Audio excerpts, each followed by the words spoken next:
Okey, Assalamualaikum warahmatullahi wabarakatuh.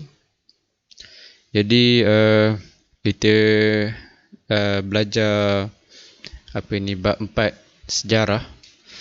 Yang mana bab 4 sejarah kalau kita tengok dalam buku teks. Okey, dah zoom sikit.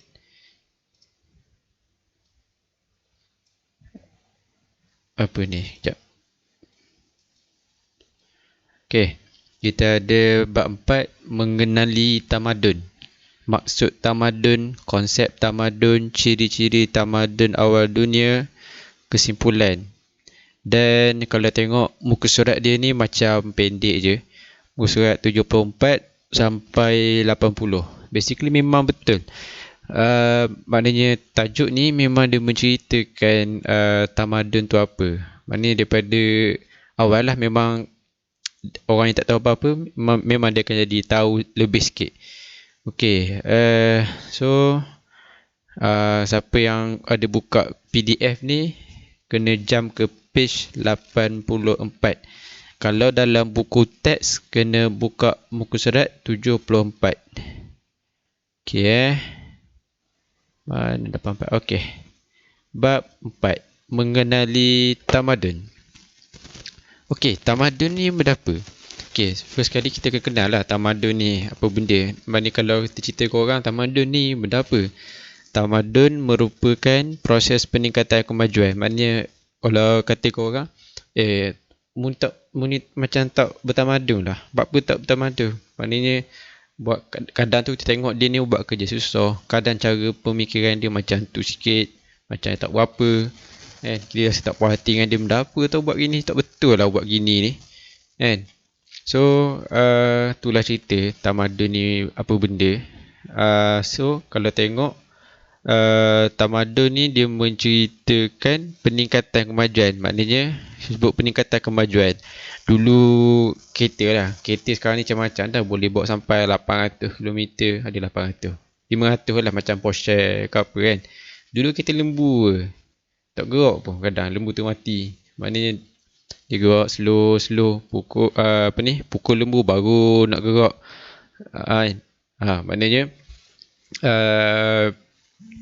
Maknanya daripada kereta lembu tu yang dia tak gunakan enjin, menggunakan tenaga kudrat lembu dan berakhir dengan peningkatan, contohnya menggunakan enjin steam kereta.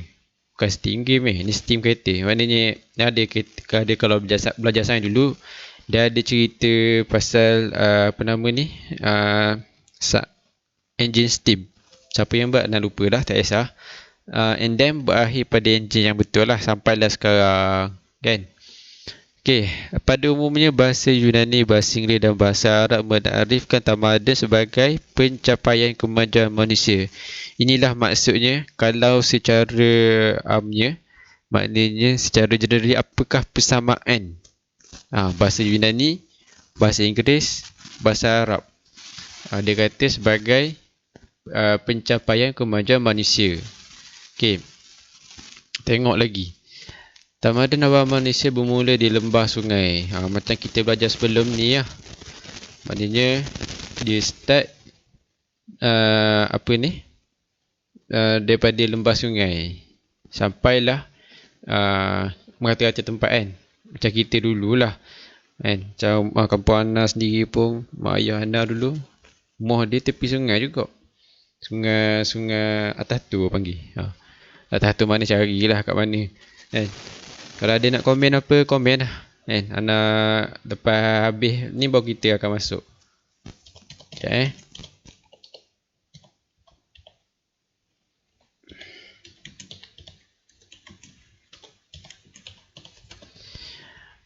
Okey.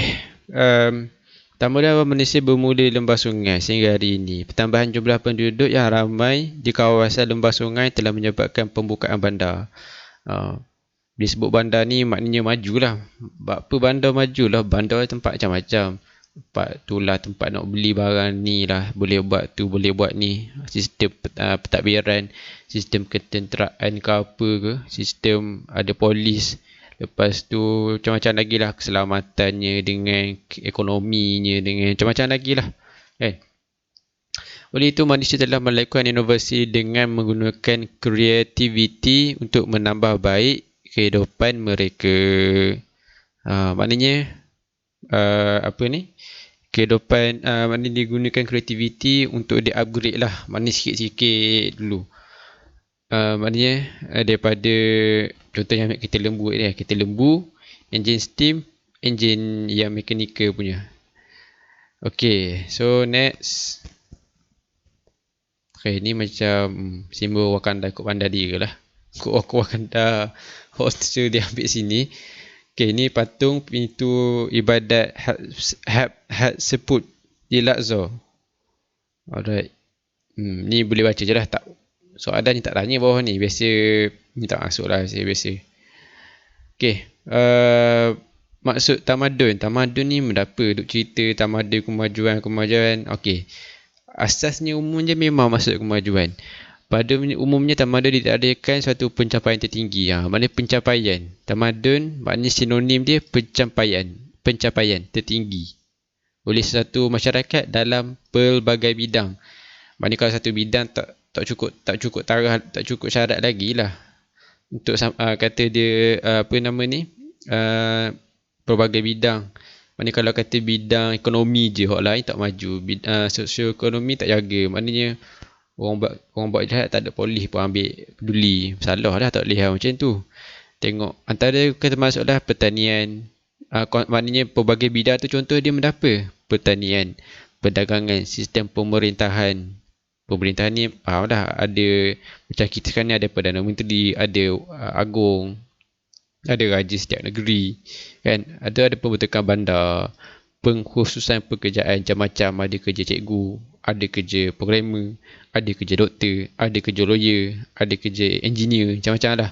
Dan teknologi, organisasi sosial, agama, kepercayaan, tulisan dan penyimpanan rekod, macam-macam lagi lah, kesenian. Barulah maknanya ada semua ni nampak macam complete set, barulah nampak kelas lah orang ni, macam-macam dia ada.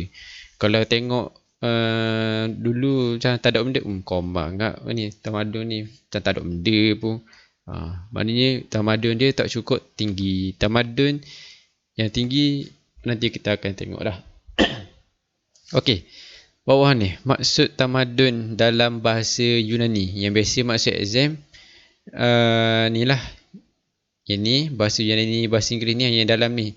Yang ni pun mungkin juga akan masuk exam. Maknanya dia akan tanya pelbagai bidang ni mendapa contohnya. Ni kena tahulah, kena highlight dalam buku tu lah. Okay, macam Ana bagi tahu, mungkin dalam kelas Ana takkan ulang balik sebab kita dah kesuntukan masa. Dan tak ada KKM pun tak ada bagi tahu bila kita akan, jaminan dapat masuk tu bila pun tak tahu lagi. So tu je lah, stay tune je lah. Kalau tak ada, kita akan teruskan bab 4 dan kemudian bab 5, bab 6 sampai ni lah. Tak tahulah macam mana, tengok dulu macam mana. Okay, Yunani dia kata benda dari segi bahasa. Bahasa pula dia kata tamadun, civilization, bahasa orang putih ni. Okay, iaitu civitas yang bermaksud bandar atau kota. Okay, maknanya dia cerita kat sini maksud tamadun berasal daripada perkataan civilization. Tapi civilization ni juga dia ambil, maknanya asal perkataan civilization ni dalam bahasa Yunani maksudnya civitas. Maknanya civitas ni maksud dia benda pula bandar atau kota. Maknanya bandar atau kota maksud bagi civitas atau dalam bahasa lain, bahasa Inggeris dia panggil civilization, berasal dari bahasa Yunani. Tu je kan. Tengok bawah ni civilization ni pun civilization lagi. Dalam bahasa Inggeris, tamadun tersebut disebut civilization, iaitu tahap pembangunan manusia dalam organisasi yang dianggap paling maju. Pembangunan tersebut merangkumi pengetahuan, kepercayaan, seni, moral, undang-undang. Itulah, dan kebolehan Malaysia atau organisasi. tahap pembangunan manusia yang dianggap paling maju. Itulah macam kita tengok orang putih lah. Kalau maknanya kalau istilah dia high civilization, high tinggi high civilization maknanya pembangunan manusia, organisasi dianggap yang paling maju, paling hebat lah. Tahap pembangunan tersebut merangkumi pengetahuan. Inilah ni maknanya civilization apa dia punya bidang dia ni lah. Kalau yang maksud tamadun dalam bahasa Inggeris, merangkumi pengetahuan, kepercayaan, seni, moral, undang-undang. Okey, just quick review sikit. Kalau ada masalah, maknanya kota tak banyak, cuba kurangkan maknanya sekejap ya. Okey. Okey, sekarang ni tengah tengok. Okey, tengah tengok live macam ni kan. Okey. Okey, bawah ni ada tak kisah tengok dalam telefon ke apa. Kalau tak ada kat sini, kalau dalam komputer dia ada setting. Quality ni ambil lah dalam 360 ke 480 ke. Kalau dalam telefon dia ada 3 button kat 3 biji button kat tepi ni. Tekan sini, ambil quality, ambil sama je ni value dia ni 480 atau 360. Barulah kurang sikit makan data. Kalau tak memang dia akan ambil data banyak dah. Okey, sambung balik. Maksud tamadun dalam bahasa Arab. Ni pula mudun, madain, madana. Ni kena ingat lah tiga-tiga ni. Kadang soalan dalam subjektif dia akan tanya ni. Yang bermaksud tinggi budi bahasa dan pembukaan bandar. Dua perkataan penting. Pembukaan bandar, tinggi budi bahasa. Highlight ni, highlight sendiri Istilah lain istilah lain yang sama pengertiannya ialah hadarah dan hadari. Hadarah ni benda pula kawasan daerah, bandar, kota kampung dan kawasan yang digunakan untuk bercucuk tanam. Dan hadari pula benda bermaksud tanah atau rumah yang didiami oleh masyarakat. Maknanya hadarah ni kawasan, hadari ni tanah, maknanya lebih spesifik. Hadarah ni macam katakanlah Kuantan. Hadari ni contohnya macam perumahan dekat Taman Tah. Contohnya gitu. Kalau nak senang faham lah bermaksud tanah, kediaman. Okey. Okey, bahasa Melayu. Patut bahasa Melayu lah. Pertama ni pula duduk nombor belakang sekali ni. Okey, dalam bahasa Melayu, tamadun bermaksud suatu peradaban yang merujuk kepada pencapaian kemajuan masyarakat dari segi kebendaan. Kebendaan juga. Dan perkembangan pemikiran meliputi bidang sosial, budaya, politik dan lain-lain yang tinggi. Maknanya tamadun ni satu peradaban merujuk kepada pencapaian kemajuan. Sama je lah, lebih kurang. Dia tak ada civilization sini sebab civilization bahasa Inggeris. Maknanya perkataan penting kat sini pencapaian kemajuan masyarakat.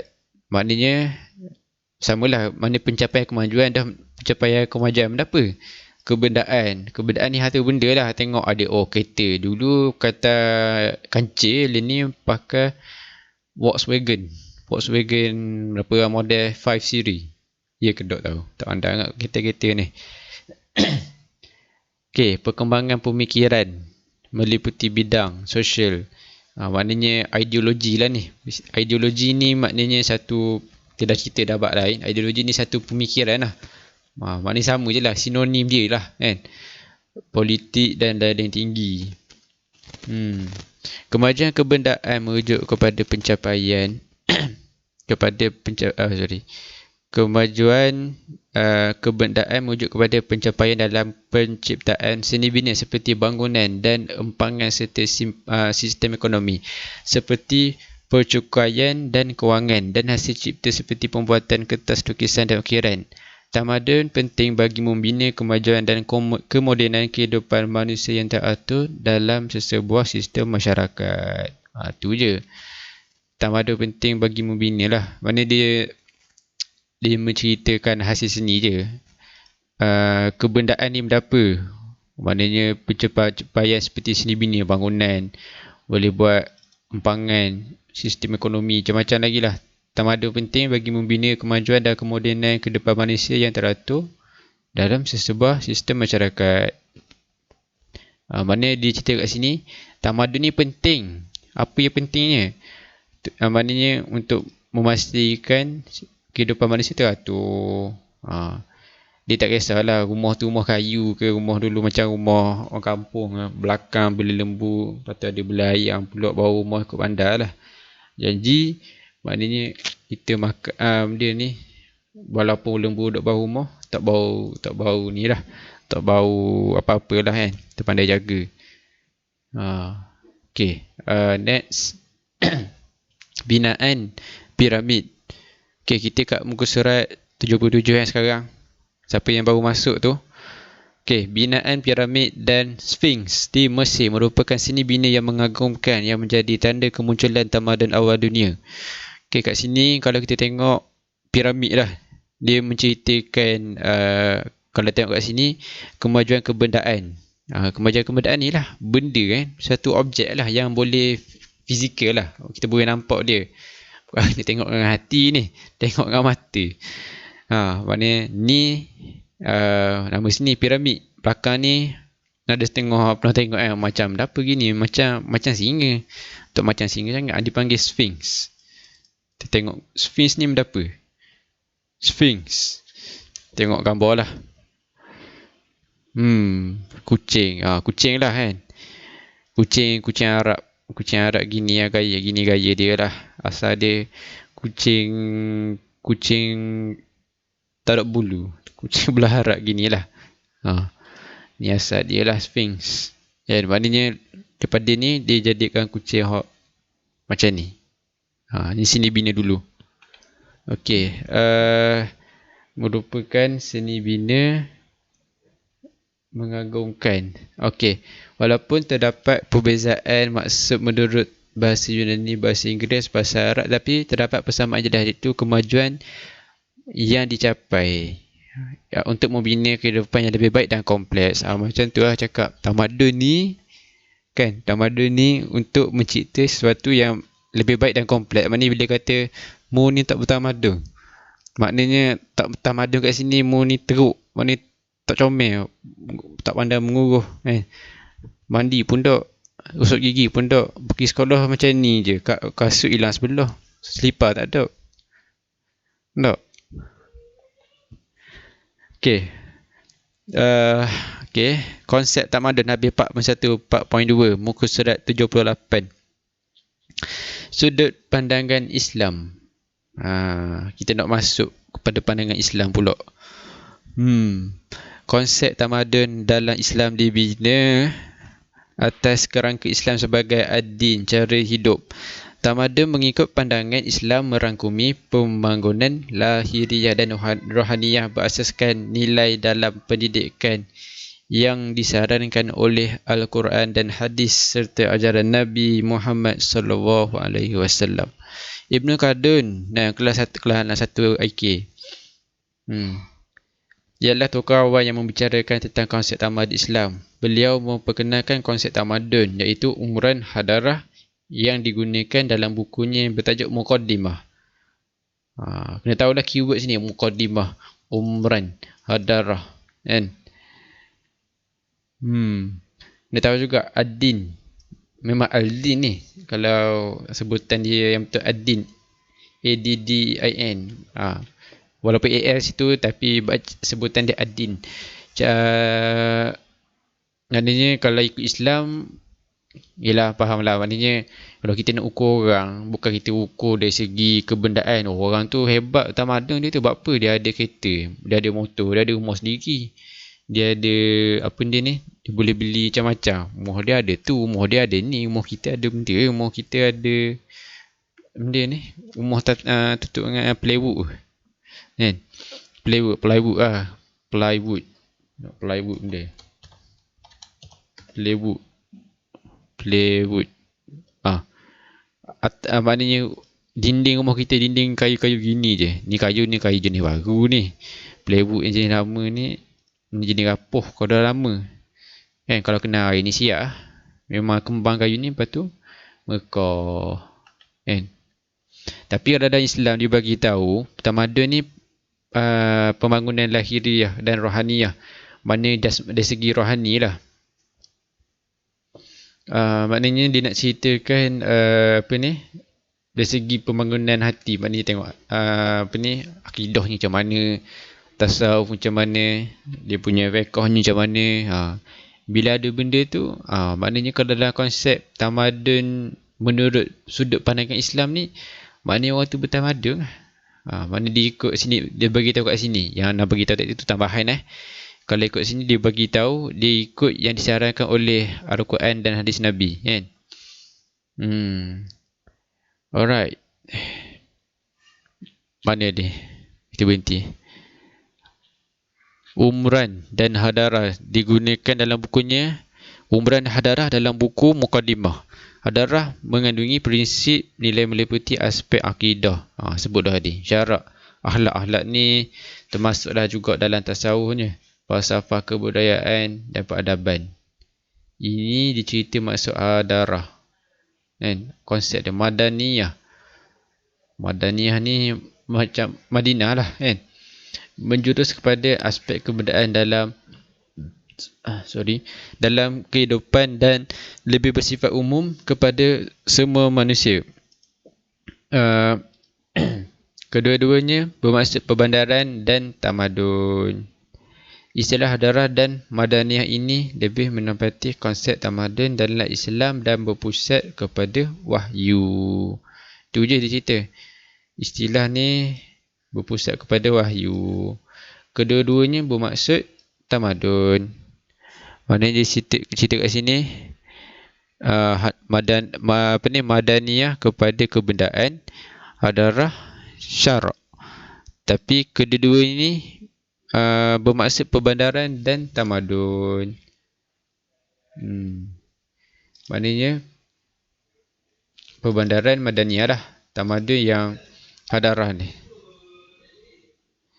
Okey, Syed Muhammad Naqib Al-Attas. Ni orang Melayu ni. Dia ada orang Melayu ya. Berpendapat tamadun ialah keadaan kehidupan insan bermasyarakat yang telah mencapai taraf kehalusan tata susila dan kebudayaan yang luhur bagi seluruh masyarakatnya. Beliau menulis pelbagai buku dalam bidang pemikiran dan peradaban. Antaranya Islam dalam sejarah dan kebudayaan Melayu, historical, fact and fiction. Syed Muhammad Naqib Al-Attas. Ini buku dia lah. Maknanya ini pendapat dia. Ni tengok dah. Sudut pandangan barat, civilization. Dia menggambarkan satu kompleks budaya yang kompleks itu sajalah. Sama dia macam pandangan barat ni. Diukur melalui ilmu teknologi, ekonomi, struktur, politik, masyarakat. Itu saja. Dia menceritakan maknanya civilization ni merangkumi apa kat sini. Kan? Okey, bagi masyarakat barat, tamadun dikaitkan dengan pembangunan lahiriah, terutamanya dalam bidang kebudayaan seperti kesenian, penulisan, undang-undang dan perbandaran. Itulah Arnold J. Toynbee menjelaskan tamadun sebagai suatu sistem masyarakat yang memperkasakan dalam sistem ekonomi, sistem politik, ekonomi, sosial serta kesenian dan kebudayaan. Itu je lah cerita dia. Okey, sebelum kita masuk part point 3, ada soalan sikit. Kita tunjuk. Okey, siapa ni? Tak boleh zoom. Okey, tak apalah. Okey. Ni siapa ni? Ray ni. Aire kata okey, Daniel kata baik Muallim. Wan Amin kata dia kata dia dalam periksa ke? Sebenarnya ya memang ada dalam periksa yang Ana cakap tadi. Okey, yang tamadun dalam bahasa Arab tu yelah memang akan masuk, kena tahu je lah. Masa Ana belajar pun memang tu antara soalan hot lah. Mana soalan yang favourite lah. Kalau nak tanya ni lah soalan dia, memang dia tak lagi soalan lain, dia akan balik-balik waktu je dia naik. Okey, rasanya kalau ada soalan Ana akan buka dah ni kan. Kalau ada soalan post kat sini type. Okey. Kalau yang dalam telefon dia ada ruangan boleh untuk komen. Komen je kat situ. Lepas tu post, jangan lupa post. Kalau tak, dia tak naik kat sini. Oh. Orang sama lah. Okey, Wan Amin kata. Tu kawan lah Muallim. Okey. Bahaya ni. Talam dua muka. Power ni, talam dua muka. Okey lah. Okey. Okey, masuk pada 4.3.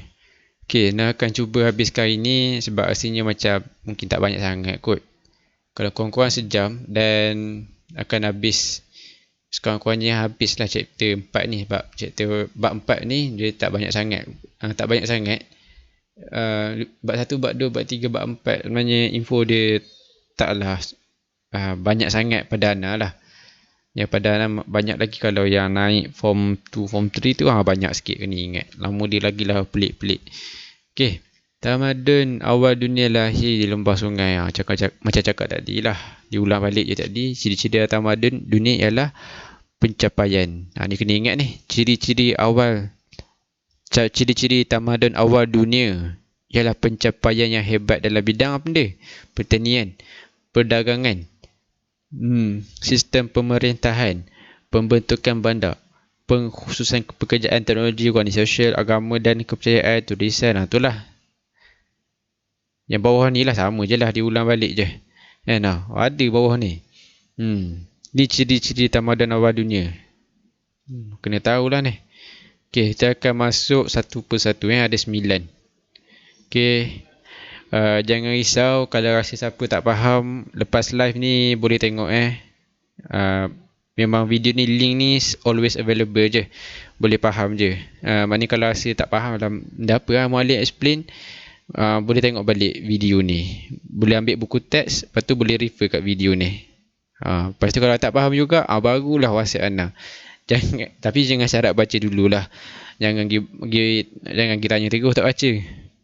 Mana Ana pun ini cukup nak jawab. Okey, kita kat surat 81 sekarang ni.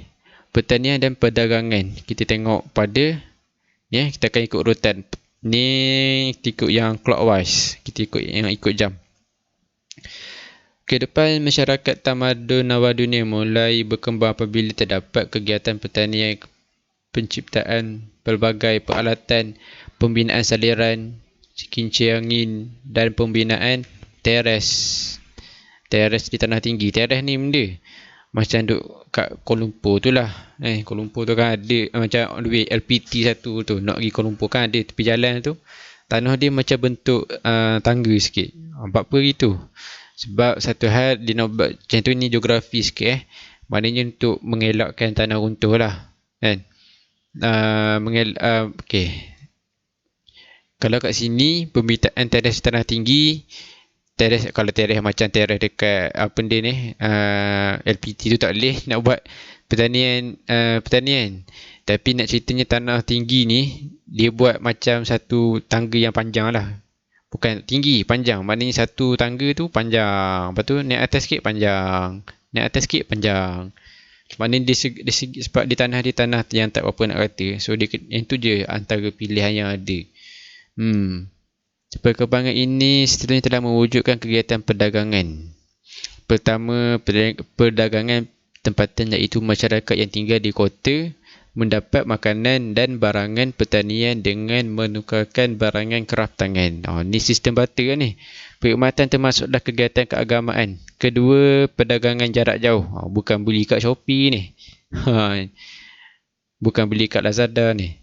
Tengok betul-betul, tengok baca lagi. Masyarakat dari kawasan tamadun yang berbeza bertukar-tukar barangan dengan tamadun yang berbeza seperti tukar barang bahan mentah.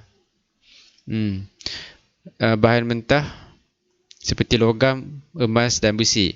Berlaku kegiatan perdagangan antara masyarakat Sumer dengan Mesir dan antara masyarakat Sumer dan Mohenjo-daro. Inilah gambaran. Dia dah tahu lah, dia tak pakai baju ni, pandai dia lah. Ni cuma gambaran saja Tapi yang paling pentingnya kena tahulah. Maknanya dia banyak buat pertukaran dah. Pertanian dan perdagangan. Hasil pertanian tu dia buat perdagangan.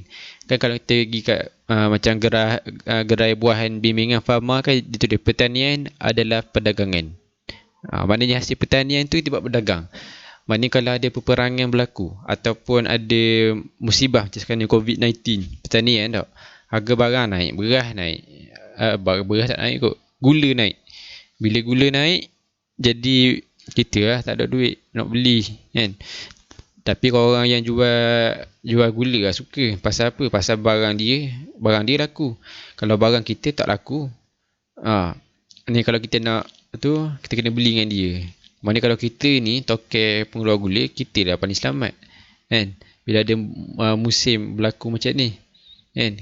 Bayangkan kalau dekat negara yang tengah berperang macam kat Palestin tu, hari-hari kena bom kan, makanan selalu tak ada. Tapi itulah, kita ni banyak menyumbang, jadi bantuan tu sentiasa bersambung-sambung. Okey, balik semula kat sini. Sistem pemerintah yang kedua. Kerajaan telah dibentuk untuk mengurus pemerintahan kota. Okey, tak ada penerangan. Sini saja untuk yang kedua. Kerajaan telah dibentuk. Maknanya daripada tak ada kerajaan, ada kerajaan. Kerajaan ni benda. Kerajaan ni biasanya macam kita lah. Kita kan ada ketua kelas, ada bendahari, ada SU. Tu macam kerajaan lah. Kerajaan kelas. Satu Ibnu Khaldun contohnya. Ataupun satu Ibnu Abbas. Okey, telah dibentuk untuk mengurus pemerintahan kota yang berkembang pesat daripada pembentukan bandar. Pada peringkat awal, pemerintahan negara kota diketuai oleh pendeta, tetapi kemudiannya raja mengambil alih peranan sebagai pemerintah. Raja ni macam ni lah, pemerintah ni macam Perdana Menteri lah, kadang atas sikit agung. Raja telah dibantu oleh pegawai. Takkanlah raja seorang, siang ke dia dok, raja seorang buat hok tu lah dia, hok ni lah dia, berat. Macam ni lah kita tengok, ada Temenggung, ada Pepatih kan. Kalau masuk bab 2 sejarah nanti, masuk form 2 ke form 3, dia akan masuk pasal tu lah. Tengok. Okey, apa conclusion kat pemerintahan ni? Pemerintahan ni untuk mengurus lah, keyword sini mengurus. Nak suruh senang untuk untuk mentadbir lah, ditadbir. Raja juga dibantu oleh golongan bangsawan. Golongan bangsawan ni orang-orang hebat lah, orang yang ada duit ke apa. Tengok maksud golongan bangsawan. Kita tengok dalam Wikipedia.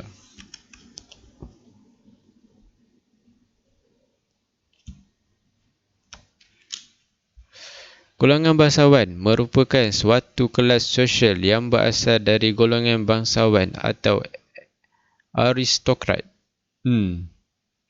Bangsawan di sini tak semestinya golongan raja, tapi mereka yang datang dari kumpulan tinggi dan berharta, berstatus tinggi dan berharta. Inilah ceritanya. Aristokrat ni berapa pula? Jom kita Google.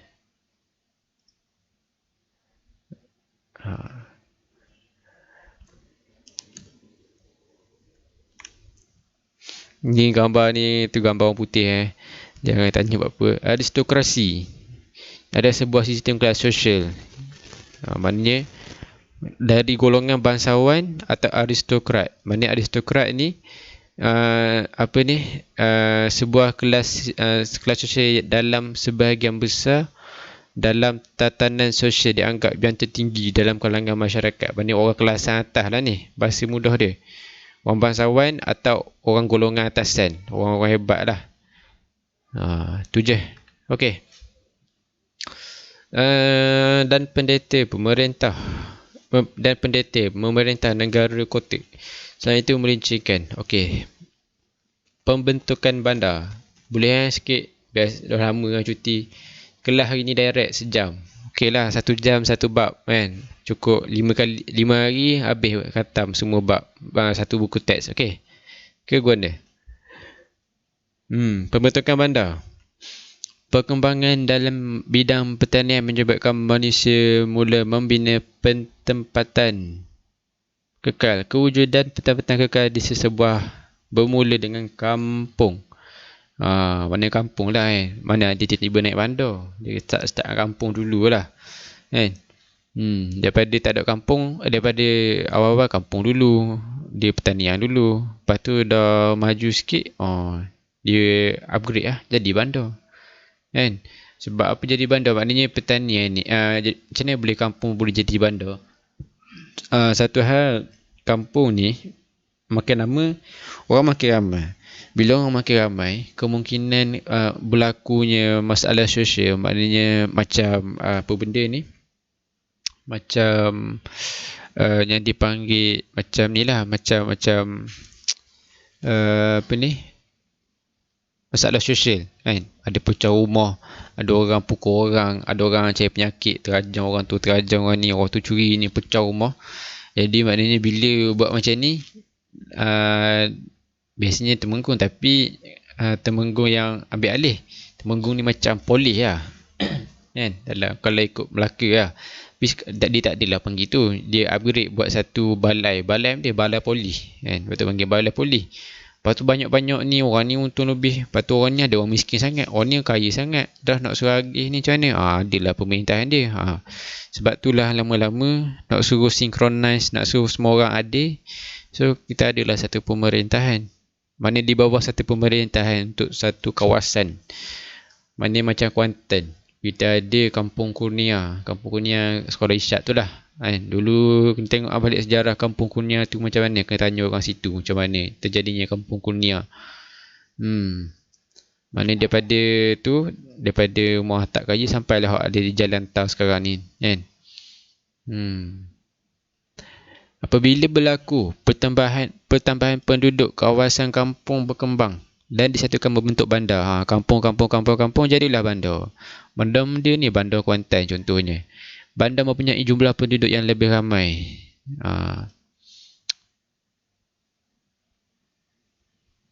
Okey. Bandar mempunyai jumlah penduduk yang lebih ramai, mempunyai pelbagai latar belakang. Antara ciri bandar, dia tengok pula ciri bandar.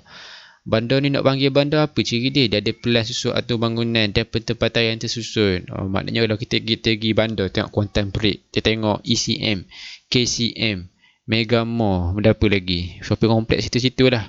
Maknanya tak ada dia main bedal je buat sini. Sini kosong, dia pun bedal. Tak boleh gitu, dia kena susun atur. Kat sini kita nak buat bangunan, so kat mana kita nak letak wayar elektrik, mana kita nak letak longkang. Kalau banjir macam mana, kalau tak banjir macam mana, kalau untuk sumbat nak buat macam mana, semua kena tahu tu. Maknanya sebelah sana sungai, dah macam mana kalau air naik bulan 12 kayak gini ni, sekarang ni musim panas, pagi petang siang malam berasak rasa dok, nak tidur panas, petang pun panas. Hari ni kat rumah anak ni mendung sikit. Rumah kediaman. Okey, sambung balik. Rumah kediaman mempunyai kemudahan perigi, bilik mandi dan tandas. Ni basically lah, maknanya macam blueprint kepada sebuah rumah. Rumah takkanlah tak ada ni bilik air, tandas tak panggil rumah, panggil macam dewan lah pula tak. Dewan mini. Okey, kemudahan prasarana yang teratur dan sistematik seperti pasar, rumah ibadat dan kawasan kediaman. Okey, kau tengok, ambil contohlah bandar Kuantan. Tengok-tengok bandar Kuantan, ada masjid negeri tak? Adalah kan? Kat Padang MPK 2 tak silap tu.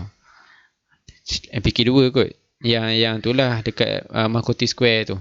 Kan? Yang sebelah dia tu ada Wisma Pahang. Sorry. Kemudahan prasarana yang teratur dan sistematik seperti pasar. Pasar ada juga. Pasar kat ni lah. Dekat sebelah UTC tu kan ada pasar situ. Pasar besar kan. Rumah ibadat. Surau masjid tu lah. Yang kita ada masjid tepi Yang Putra Bandar tu. Kan. Kat situ. Dan kawasan kediaman. Kat bandar pun ada juga kawasan kediaman. Ada yang jenis rumah teres. Ada jenis rumah flat. Ada jenis kondo. Pembentukan sistem pemparatan dan pembentungan. Tak dicakap dah. Macam nak buat SEM macam tu. Macam mana kalau sumbat? Macam mana kalau banjir? Macam mana kalau tu? Macam mana kalau ni? Biar ada sistem dia. Kalau nak buat macam tu, apa dia nak kena tahu? Pembentukan kota dan berlindung daripada serangan orang luar. Tapi kalau pembinaan kota ni maknanya pembinaan kota kat sini ni maksud dia macam kubu lah. Kan? Macam kita tak adalah panggil pembinaan kota, kita panggil macam balai polis lah kan. Balai polis untuk berlindung daripada serangan orang luar dan menjadi kawasan sempadan. Maknanya kalau tengok gambar ni, keliling ni, kalau kersa tak nampak tu sorry lah. Kersa ni tak cukup besar. Kalau tengok ni, dia punya tepi ni, dia ada macam benteng. Benteng tinggi lah. Maknanya ada orang jaga lah. Maknanya kalau kita kot keliling sepanjang Thailand, sepanjang pantai tu, kita ada askar. Askar akan jagalah. Dia akan tengok serangan orang luar. Kan? Sama ada orang nak buat jahat ke, orang nak hantar bom ke, kan? Dia akan alert dah. Orang situ akan tahu dulu. Itulah ciri-ciri bandar kena tahu. Jangan lupa huraikan. Bila anda minta huraikan, kena ceritakan satu persatu. Jangan cerita ciri bandar. Boleh ada surau, ada masjid. Tu simple sangat ceritalah. Fungsi itu sebagai apa? Pada peringkat awal, bandar menjadi pusat kegiatan politik, ekonomi dan kebudayaan bagi kawasan sekitarnya. Kemudian bandar berkembang menjadi institusi sosial dan ekonomi yang tersusun yang menjadi asas kepada kelahiran tamadun awal manusia. Bandar pertama dibina pada tahun 4000 sebelum Masihi. Kota-kota utama peringkat tamadun awal ialah Ur dan Uruk berhampiran sungai Tigris dan Euphrates, Memphis di sungai Nil, Mohenjo-daro di sungai Indus dan Anyang di sungai Huanghe. Ni kena tahu lah ni. Bandar pertama kat mana? Dekat peringkat awal ni ialah Ur dan Uruk berhampiran kat mana ni? Kat sungai Tigris dan Euphrates. Ni kena tahu lah ni. Ini key point kena penting ni, kena tahu, kena ingat. Sorry lah, memang kata mu'alim payah lah nak ingat nama lah pelik. Sungai Tigris lah, Euphrates lah. Dah Ana pun dia kata bahasa Inggeris pun tak lepas. Dia tak ada. Memang belajar ni nak tak nak memang kena ingat. Itu saja. Ana belajar dulu pun gini. Terpaksa. Nak tak nak kena boleh buat lah. Selagi mana tak boleh, kena buat sampai boleh lah. Sebab kalau ada orang boleh berjaya, kenapa kita tak boleh? Orang lain berjaya mungkin sebab Tuhan bagi dia lebih sikit pada orang lain. Beri lebih sikit macam mana? Maksudnya dia beri lebih kemudahan untuk dia faham cepat sikit pada orang lain. Beri lebih sikit ke dia. Kalau kita ni faham juga, boleh ingat juga, cuma ambil masa sikit. Boleh. Pengkhususan pekerjaan. Perkembangan pesat bandar telah meningkatkan jumlah penduduk. Hal ini secara tidak langsung telah mewujudkan pengkhususan dalam bidang pekerjaan. Kerja lah ni cerita. Maknanya bila korang lama korang banyak, kita pun ada buka maknanya macam bidang pertanian dan perdagangan ni, maknanya dia memerlukan sumber manusia kan. Sumber manusia untuk ni. Macam itik ni, korang lama korang banyak ke korang sikit? Tak kena tak itik ataupun angsa kena COVID-19, tak ada. Lembu ni pun kena kerbau. Orang Terengganu panggil kuba. Maknanya kalau lama kau banyak. Maknanya ada orang jaga tak? Ni ada orang jaga dah ni. Maknanya ada orang jaga dah. Orang ni orang jual beli. Dia dah cerita dah. Orang ni duk main muzik pula. Ni seni dia. Orang ni duk main tuah padi. Orang ni duk cantah benda ni. Padi pula ni. Orang ni duk petik ni pula. Itulah cerita dia. Terdapat lebih banyak peluang pekerjaan baru seperti penguntit cukai, jurutera yang mengawal sistem pembayaran sungai, tentera petani yang bekerja di sawah, dan mereka yang bekerja dalam bidang pentadbiran. Kumpulan artisan. Artisan ni mula. Artisan ni maknanya nama bagi artis kan. Artisan yang menumpukan, maknanya golongan artis lah. Golongan bukan artis menyanyi tu, artis ni artis seni. Menumpukan menumpukan masa mereka dalam kerja mengukir, menempa besi dan tembikar. Selain itu, saudagar dan pedagang tukar barang yang dihasilkan oleh golongan artisan.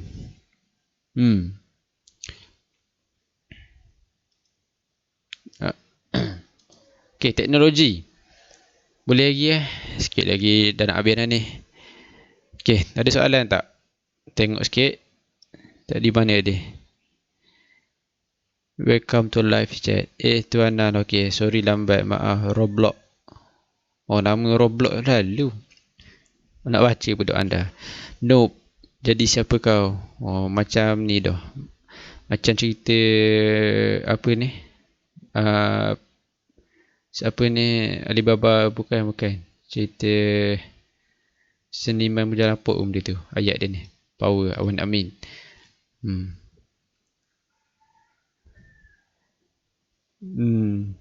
Ni mungkin aku je kot, tapi lah, tak ada soalan.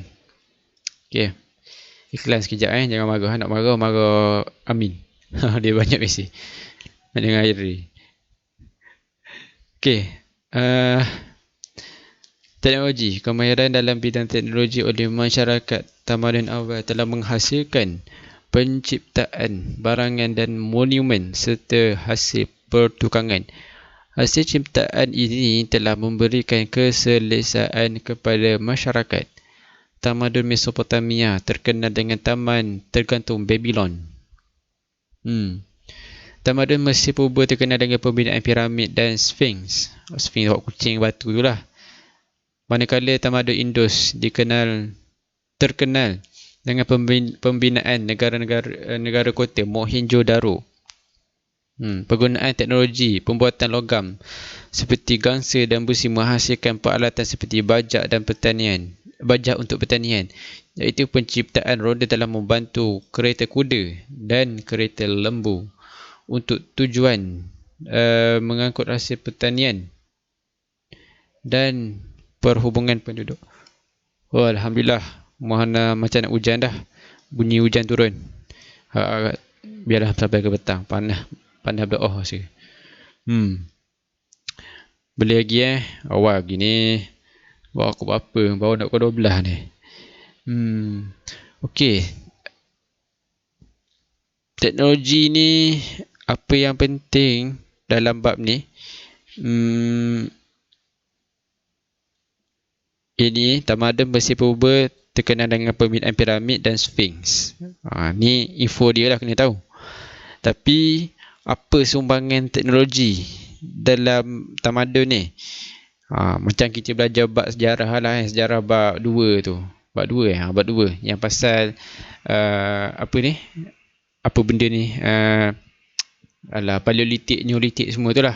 Kan makin lama dia makin maju. Zaman logam boleh buat pisau dah. Perkembangan teknologi dalam pembuatan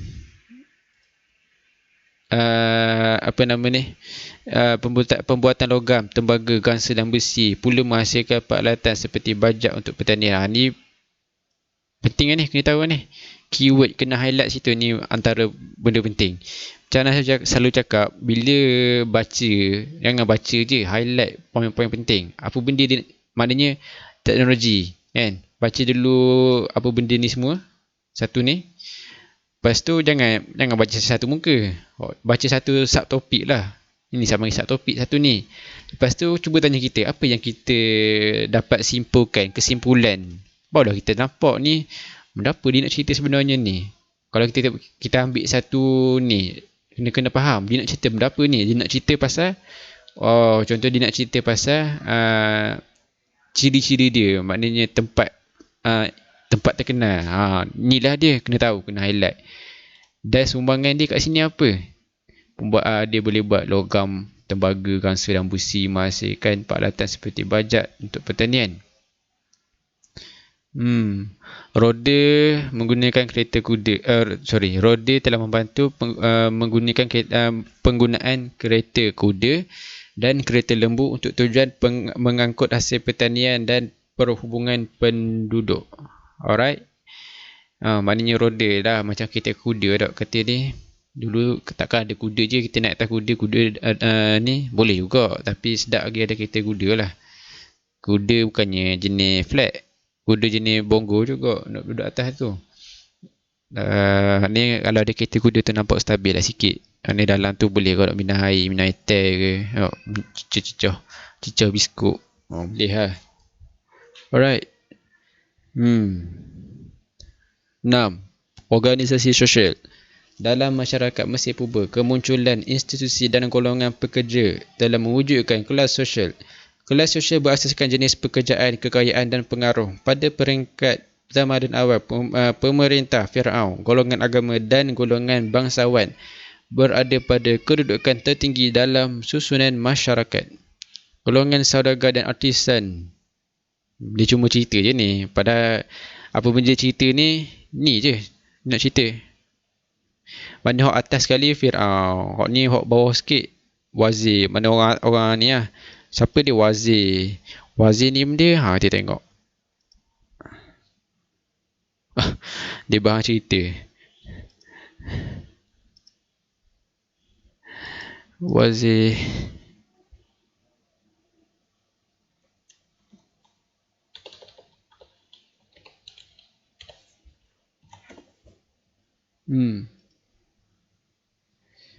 Alright.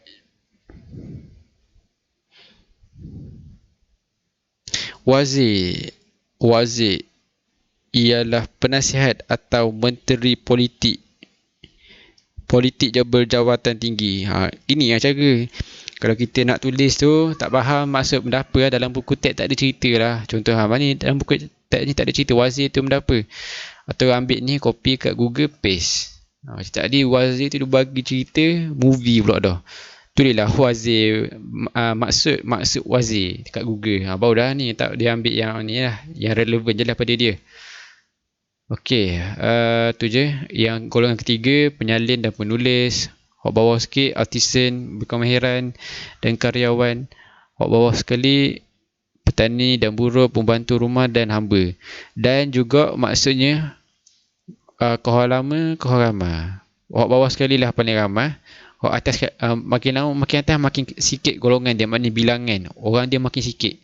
Ni dua orang, bukan dua orang je, maknanya adalah dua jenis bidang. Orang yang dia tak amal, ni diperlukan ramai orang yang buat tu, orang yang buat ni, orang yang buat ni. Orang ni bawa seorang, takkan seorang je nak angkut, mesti dah perlukan 40 orang contohnya, ni 50 orang contohnya.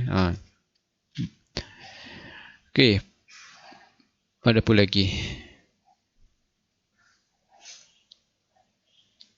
Hamba, tengok ni, hamba terdiri daripada dua kumpulan, iaitu hamba perang dan hamba yang dijual.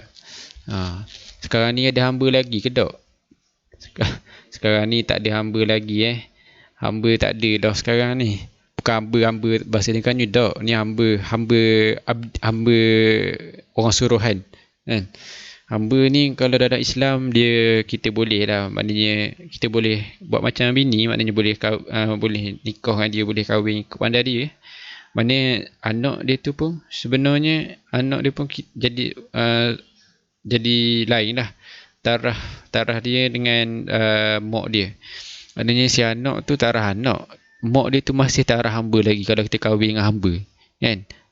Tu bab agama lah. Maknanya mak dia tu, kalau si ayah dia mati, tak berhak mak dia untuk mendapat harta melainkan dengan wasiat. Kalau si anak dia mati pula dah. Kalau si mak dia mati, dia tak ada benda, harta dapat ke ni lah, harta dapat ke ayah dia lah, ataupun dapat ke laki dia lah.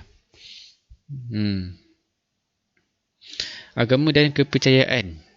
Masyarakat tamadun awal mempunyai banyak Tuhan. Ni faham ni cerita-cerita je. Yang tak ada tu tak ada tu tambahan je tadi tu. Lakukan situasi tak payahlah.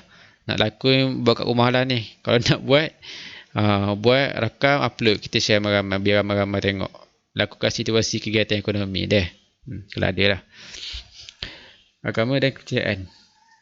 Masyarakat tamadun awal. Tak banyak dah ni, lagi 54 minit dah. Sabar sikit lagi. Kurang-kurangnya satu video ni habis semua satu bab. Masyarakat tamadun awal mempunyai banyak Tuhan. Kuat dia lah. Antara Tuhan disembah termasuklah Tuhan bulan, matahari, ibu dan sungai. Ni macam animisme dah ni. Terdapat institusi agama yang mengurus upacara keagamaan seperti korban binatang atau mempersembahkan makanan kepada kuasa roh.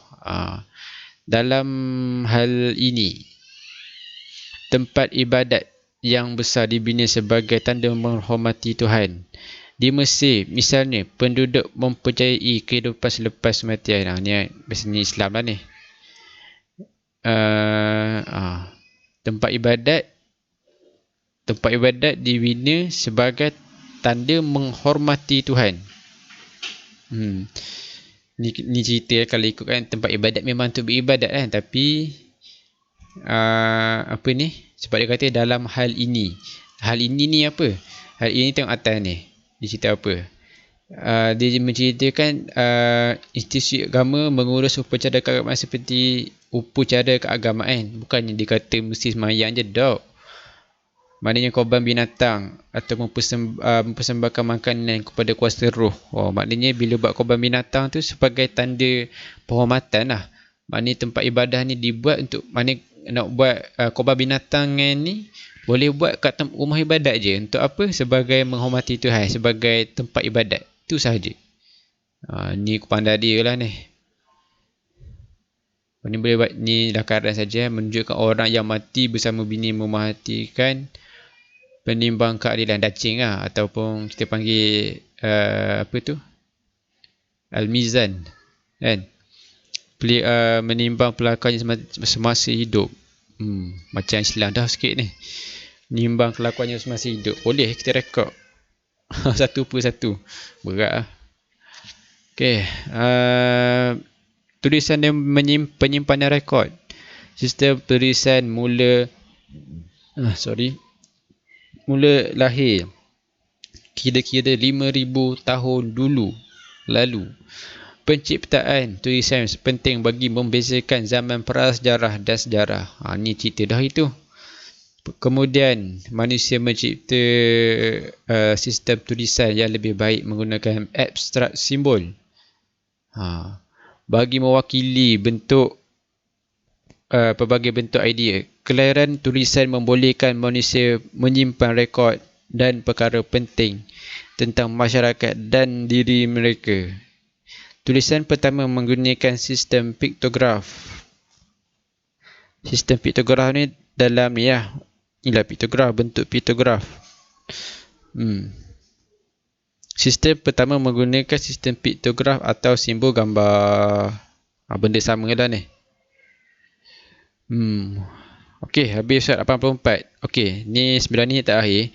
So sebenarnya ada soalan. Ada satu soalan. Siapa ni? Daripada Amir Akmi Sidin. Kenapa masyarakat tamadun awal percaya ada banyak Tuhan? Okey, sebab ini kepercayaan awal. Ini orang dulu-dulu punya kepercayaan. Dia tengok tu, dia contohlah secara logically lah, macam mana anak-anak explain. Maknanya kalau kita tengok sikit antara Tuhan disembah kan, dia tengok bulan. Bulan tu satu je. So maknanya bulan ni dia ada kait juga dengan air pasang surut. Bila ada ni air, kadang bila ada bulan, sotong naik. Sotong naik. Bila tak ada bulan, sotong pun lari. Matahari ni panas. Lama sangat kena, ataupun lama kalau kena pada kulit kita, memang sakit kena. Berasak rasa macam kena pukul. Kau lama kau hitam kulit. Tak rasa apa ni. Matahari. Matahari satu hal. Matahari ni sumber makanan. Walaupun zaman sains tak ada lagi zaman tu. Tapi maknanya kalau dia check lah. Maknanya kalau tumbuhan tu dia letak bawah pokok yang terlindung pada matahari, cahaya matahari tu, tumbuhan tu biasa dia takkan segar lah berbanding yang lain. Ibu dan sungai. Nak kata sungai ni, ibu benda pasti. Sungai, maknanya sungai ni hebat lah. Buat apa? Sungai macam-macam. Sungai boleh mandi, sungai boleh buat minum. Dia lah orang sana lah, dia adalah cara dia nak buat, macam mana nak bagi sungai tu boleh minum. Jangan pergi sungai pula, oh ni panas ni, nak pergi mandi sungai, sambil mandi tu minum selalu lah. Kan dia kata peribahasa Melayu, menyelam sambil minum sambil menyelam. Jangan pergi buat air tu coklat. Kalau air sungai dulu tak apa, ni air sungai ni kau lama kau teruk pasal banyak sangat buat pembalakan. Bila pembalakan ni tanah jadi mengalir, masuk dalam sungai, dah tak ada dah yang mencengkam, pokok sebagai mencengkam lah kan. Okay, okay, clear siapa ni? Amir Akmi.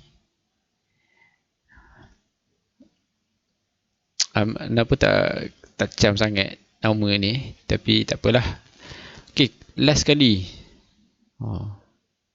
Alright, nak habis dah ni. Kita dah tak lama, baru sejam 32 saat lebih kurang. Sorry, ada soalan lagi? Bukan sebab masyarakat lain ID berbeza pun ya juga, boleh jadi juga kan, tapi secara asasnya macam tu lah. Sebab masyarakat lain kadang ialah masyarakat lain macam kita lah. Kita duduk kat Malaysia macam ni, nampak benda tu. Kalau orang duduk kat Alaska tu, dekat ni Antartika tu, sejuk je, dia akan buat ais pula. Buat apa? Dah ais tu ni yang paling kuat, maknanya sampai merekoh kulit kita, sampai pegang tangan pun tak rasa tangan, rasa disable lah. Macam saraf kita mati lah. Sebab terlalu sejuk kan. Macam kita pegang air batu lah, air batu yang sangat sejuk, pegang air batu, pegang seminit, pegang 3 minit seminit lah, kita pegang air batu besar dan air batu pendek, maknanya kita pegang lain kebas ke tangan tak pegang air batu. Macam tu lah, maknanya dia kalau kata sebab masyarakat idea berbeza tu, betul juga. Maknanya macam mana boleh berlaku? Sebab faktor geografi kat sini, maksudnya tempat. Malaysia kat sini, kalau Indonesia dengan Malaysia mungkin sama lah, sebab tempat yang tak jauh beza, sebab masih dalam garisan khatulistiwa, dan dia pengaruh dunia juga kan. Kalau kita pergi kat belah US atau pergi belah Arab tu lain-lain sikit dah. Alright okay, ada soalan lepas ni habis bab 9, tak lama dah ni. Okay, masyarakat, kesenian dan kesusasteraan. Kesusasteraan ni maknanya macam bahasa lah, ada buku-buku dia lah kan. Macam ada, bukan buku lah, maknanya ada penulisan lah. Masyarakat pada zaman tamadun awal melahirkan hasil sastra dan seni bina yang mengagumkan. Gaya dan teknik yang digunakan oleh artis menggambarkan setiap budaya tamadun masing-masing. Gaya dan teknik yang digunakan oleh artis menggambarkan setiap budaya tamadun masing-masing. Artis menghasilkan ciptaan berupa patung dan lukisan. Ni pula artis dah punya kerja ni. Dia cipta patung pula berupa lukisan atau dewa, pahlawan dan pemerintah. Apabila penggunaan tembaga meluas, patung-patung dicipta menggunakan tembaga. Hak tu lah jadi kat belah-belah India tu. Dan kau lama kau besar satu kat batu keh tu. Dulu tak pandai lukis kat dinding Dan ni kau dah pandai tu, dia pergi salut besi, dia pergi buat ikut besi pula. Alright, clear melahirkan hasil sastra, gaya dan teknik menggambarkan setiap budaya. Maknanya kat sini gaya dan teknik digunakan oleh artis menggambarkan setiap budaya tamadun masing-masing ni. Maknanya kau tengok kat sini, dia macam dia lukis, tengok gambar ni, orang ni dipegang kuda, kuda pula kambing, tajuk dia ke belakang, kambing lah ni, kambing Malaysia ni, kambing empat lain ni. Gaya-gaya dan teknik yang digunakan oleh artis menggambarkan setiap budaya tamadun. Itulah, maknanya dia pandai buat tu, dia buat pula rupa dia buat ni kan. Maknanya kalau kita tengok tu maknanya dia buat hak jenis lawa-lawa nampak macam ni lah. Kalau kaki tengok Naruto kan, dia akan buat macam Susanoo. Susanoo tu kan jenis gitu, jenis besar. Maknanya dia buat lukisan tu lebih kurang sama rupa ni. Dia tengok kesan ada rupanya gitu. Alright, apa lagi? Okey, ni nak buat boleh try. Ciri-ciri awal, ciri-ciri tamadun dia mau. Okey, ni cerita konklusi Tak payah tengok dah perempuan tu, tak laku pun. Ciri-ciri tamadun awal dunia memaparkan kehebatan pencapaian tamadun dalam semua bidang kehidupan. Hal ini adalah asas pencapaian tertinggi manusia sehingga digelar tamadun hebat. Maknanya kau banyak dia capai, kau banyak dah tu. Kan Malaysia kan ada ranking. Malaysia pun ranking berapa tu? Maknanya dalam dunia. Maknanya dari segi pencapaian teknologi. Kan? Malaysia ada. Biasa orang-orang yang buat PhD lah. Kan? Tahun ni dia cipta benda ni. Tahun depan dia cipta depan pula. Tapi Malaysia pun dia ada internal punya ranking. Maknanya biasanya kalau dalam institusi pengajian tinggi IPT macam UPM, USM, UUM, UMP, UMT, UMS, macam-macam lagi lah kan. Maknanya dia ada ranking setiap ni. Maknanya setiap pencapaian tu direkod dan dia akan dia akan didokumentasi dan dia akan buat copyright lah kan, copyright, dan dia akan dimasukkan dalam senarai. Tengok siapa yang paling banyak, dia lah paling juara. Dan bukan sekadar banyak, dan setiap ciptaan tu dia akan dinilai keberkesanan dan terkesannya tahap mana. Kalau terkesan tu memang sangat ketara, memang markah dia lagi tinggi lah. Kalau banyak tapi terkesan dia tu, kesan ciptaan dia tu tak terlalu hebat, maknanya sekarang ni maknanya tak ni lah, markah dia rendah sikit lah. Maknanya biar cipta tak banyak tapi cipta sesuatu yang hebat, mau markah tinggi. Kemajuan pemikiran penyumbang. Inilah kemajuan pemikiran. Maknanya macam orang yang ngaji dah sampai PhD tu, orang buat PhD yang lama, dia pandai, dikaji satu ciptaan, maknanya dia boleh lah hasilkan benda yang sangat hebat. Maknanya dia boleh buat tu, dia boleh bagi tahu ni tak boleh buat gini ni kalau modalnya kita buat macam ni. Maknanya kalau segi programming je pun kan, tak cerita programming tak cerita programming sangat pun. Maknanya coding ni kalau ikutkan tak boleh buat gini ni, dia kena buat pasal gini. Pasal kalau buat ni nanti komputer jadi berat, dia kena kurang sikit. Nak kurang sikit macam mana, dia kena buat macam ni. Sebab kalau komputer laju tak apa, dia kalau komputer jadi slow, dia gitu. Kewujudan tamadun awal dunia menjadi hasil cipta telah membantu manusia. Yalah, maknanya ada macam-macam. Dia ni Kuala Lumpur ada LRT, MRT, dia pergi. Ada apa tu, ERL. Itulah benda tu. Direct KLIA sampai ke KL Central tu. Dia pun panggil tu. Lepas tu ni pula ada ETS. Daripada Kuala Lumpur sampai ke Butterworth kan. Boleh pergi jauh tu. Alright, rasanya macam tak ada apa dah. Alright, kesimpulan. Ni boleh baca kesimpulan Kesimpulan apa yang kita dah discuss boleh tengok sini. Alright, so sebolehnya okey, buat tolong buat muka surat 87, 88. Okey, 87, 88 je.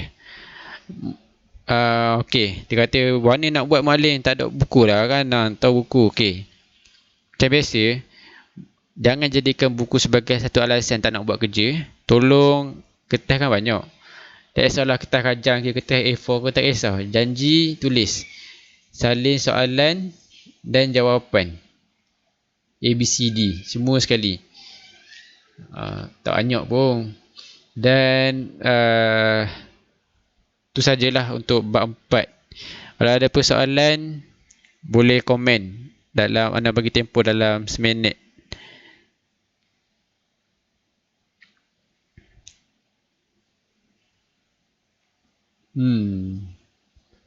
Lepas ni kita akan masuk bab tamadun awal dunia. Kita akan masuk dengan lebih mendalam lagi lah. Yang ni akan masuk periksa akhir tahun lah. Lokasi tamadun awal dunia. Inilah kita tahulah. Tamadun Mesir Purba, Tigris, Euphrates, Indus.